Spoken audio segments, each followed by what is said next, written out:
Praise lord. దేవుడి నామానికి వేలాది వందనాలు. ఈరోజు నేను మీతో కొద్ది మాటలు పంచుకోవాలని ఆశపడుతున్నానండి.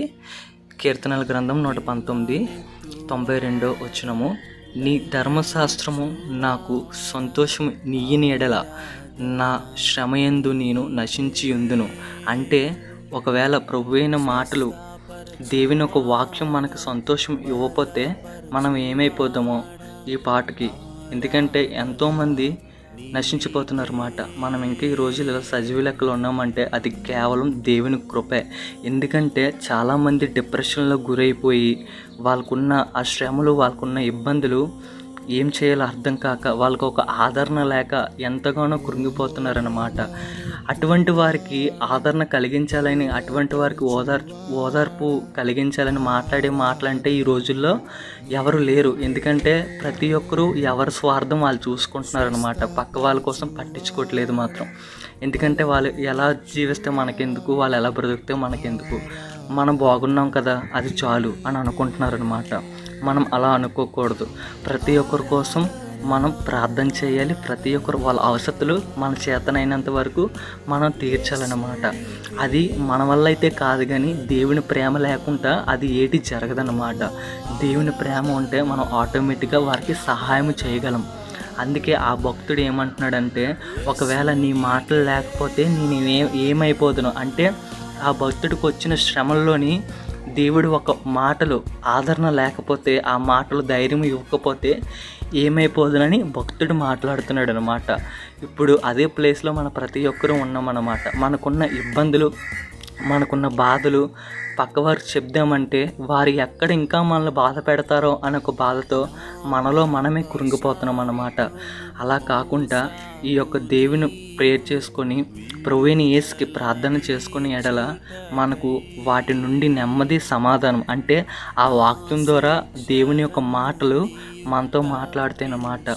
అంటే వాక్యం అంటే ఏదో మనం సింపుల్గా తేలిగ్గా తీసేస్తాం, కానీ ఆ వాక్యము మన బాధల్లో ఎంతో మనకి నెమ్మది కలిగిస్తుంది అన్నమాట. మనకున్న వేదన, మనకున్న బాధ నుండి ఆ యొక్క దేవుని మాటలు మనకి ఎంతో ధైర్యం కలిగిస్తాయి అన్నమాట. ఒకవేళ దుష్టుడు మనల్ని ఎంతగానో నిరాశపరిచి మన జీవితాన్ని తక్కువగా చూపించి, ఇంక నీ జీవితం ఎందుకు వేస్ట్, నువ్వు చచ్చిపో అన్న ఒక ఆలోచన మనకు కలిగిస్తాడనమాట. అందుకే ఈ రోజుల్లో ఎంతోమంది ఒక డిప్రెషను, ఆ బాధ తట్టుకోలేక ఆత్మహత్యలు చేసుకుంటున్నారు. అదే దేవుని వద్దకు వచ్చి నువ్వు ఒక్కసారి దేవుని అడిగిన ఎడల ఆయన వాక్యం ద్వారా ఆయన ఒక మాటలు నీతో మాట్లాడతాడు అనమాట. నీతో సూటిగా ఆయన మాట్లాడతాడు. అందుకే ఆ భక్తుడు, నా శ్రమయందు నేను నశించదును, కానీ నువ్వు అంటే దేవుని వాక్యము సంతోషం అయిపోతే నశించిపోదునని మాట్లాడుతున్నాడు అనమాట. నీ ఉపదేశము వలన నీవు నన్ను బ్రతికించితివి, నేనెన్నడూ వాటిని మరువను. అంటే దేవుని ఒక వాక్యము ఆయనతో మాట్లాడిన బట్టి ఆయన బ్రతికి ఉన్నాడనమాట. లేదంటే ఈ పాటికి చనిపోదును, ఈ పాటికి ఏమైపోదునో. ఎంతోమంది దేవుని వాక్యం అంటే అసహించుకొని, దేవుడంటే ఇష్టపడక, ఎందుకంటే దేవుడు తన 3 మేకులు పీక్కోలేనివాడు నాకేటి చేస్తాడులే అని ఒక ఆలోచన కలిగి ఉండి ఎంతోమంది దేవుని అంటే ఒక మతం అని అనుకొని, ఎంతోమంది తన బయటి దేవుడు మన దేవుడు కాదు అని అనుకొని ఎంతోమంది అసహించుకున్న వాళ్ళు ఇప్పుడు అదే వాక్యమును పట్టుకొని తన సాక్ష్యంగా చెప్తున్నారన్నమాట. ఎందుకంటే దేవుని ఒక మాటలు ఆ సమయం అప్పుడు అతని దగ్గరికి ఆ వాక్యం రాకపోతే అతను ఏమైపోదునో, ఆ ఉపదేశం వలన అతను బ్రతికి ఉన్నాడు.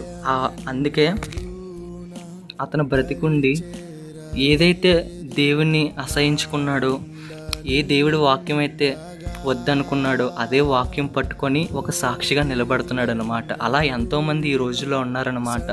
దేవుడు అంటే ఇష్టం లేక దేవుణ్ణి దూషిస్తూ, దేవుణ్ణి సువార్త చేసిన వారిని నిందిస్తూ, అవమానపరుస్తూ, అటువంటి వారు కూడా ఈ రోజుల్లో దేవుని వాక్యం పట్టుకొని ఆయనకి ఇష్టమైన రీతిగా ఎంతోమంది జీవిస్తున్నారన్నమాట. అట్టి రీతిగా మన ప్రతి ఒక్కరూ ఉండాలన్నమాట. దేవుడి మాటలు ఎప్పుడూ వ్యర్థంగా పోవు. ఆయన మాటలు ఎన్నడూ మనతోనే ఉంటే మనం బ్రతికిస్తాయి అన్నమాట.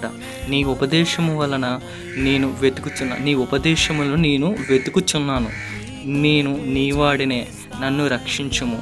అంటే మనం దేవుని తెలుసుకున్న తర్వాత నిజమైన దేవుడు ఈయనే అని మనం ఎప్పుడైతే తెలుసుకుంటామో అప్పటి నుండి మనం అన్వేషిస్తాం అన్నమాట.